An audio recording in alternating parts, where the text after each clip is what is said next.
Hi, Assalamu alaikum. In this video, we will understand about the nicotine smoking, the smoking of the nicotine effect in our body and how it can cause cancer.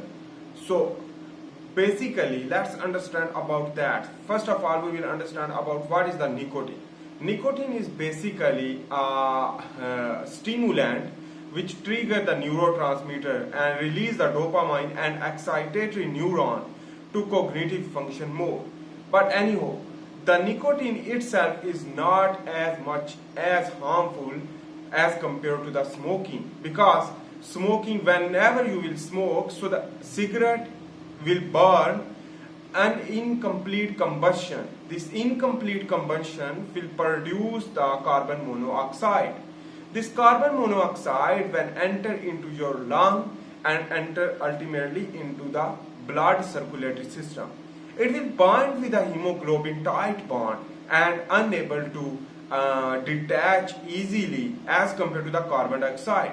Whenever the carbon monoxide binds with the hemoglobin, and in this way not possible to exhale the carbon dioxide because difficult to bind with the hemoglobin. In this way, the carbon dioxide will rise in your blood, will lead to acidosis problem.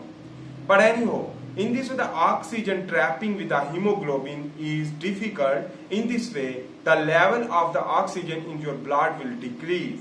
It is known as the hypoxemia.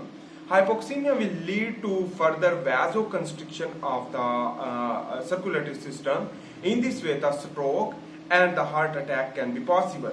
But on the other hand, remember that things, basically the hypoxemia will lead to ultimately cause the tissue hypoxia in the cell. Intracellular deficiency of the oxygen will lead to hypoxia. When the hypoxia will occur, in this way the cell will adopt for the ancient fermentation activation is known as the aerobic respiration. Because the oxygen is not coming in the cell, it means the cell should adopt for the anaerobic respiration from shifting aerobic respiration. In this way, the anaerobic respiration will lead to damage the mitochondria because the electron transport chain is not working well, and in this way the reactive oxygen species will produce more with the mitochondria insufficient oxygen level. While on the other hand, the glycolysis will trigger even by the using of the sugar, and in this way the hypoxia will trigger the HIF-1 alpha, hypoxic inducible factor 1 alpha. The hypoxic inducible factor 1 alpha will lead to trigger further the growth factors, but we are not understanding the chronically HIF-1 alpha will lead to increase the glycolysis. That protein synthesis through a gene activation will lead to synthesis of the certain protein which that is important for the glycolysis. And in this way the glycolysis further anaerobic respiration will lead to lactic acid fermentation. The lactic acid fermentation will lead to acidosis as well as muscle fatigue and the lack of the energy. And in this way, whenever you will smoke, so again the neurotransmitter will lead to active and the parasympathetic nervous system or sympathetic nervous system activation will occur. In this way, the nicotine is important vasoconstrictor as well as vasodilator where the digestion will occur. On the other hand, the damage of the mitochondria due to the hypoxia will lead to oncogenesis will occur. Due to the HIF-1 alpha trigger due to the hypoxia will target to the certain gene activation and inhibit the p53 protein. This p53 protein is very important for the inhibition of the oncogene activation, but this will inhibit. On the other hand, a lot of energy will produce from the anaerobic respiration as well as glutamine metabolism will lead to Krebs cycle to produce more ATP. In this way, the electron transport chain will not work, the mitochondria will damage, but a lot of ATP will produce, and this a lot of ATP will inhibit the PGC1 alpha. The PGC1 alpha will inhibit when, so it will the biogenesis inhibit. In this way, the cancer will progress because this is the metabolic disorder will progress, will lead to cause cancer. Cancer can be a lung cancer or tissue cancer or the breast cancer or the brain tumor, a lot of things. So the smoking is very, very harmful. On the other hand,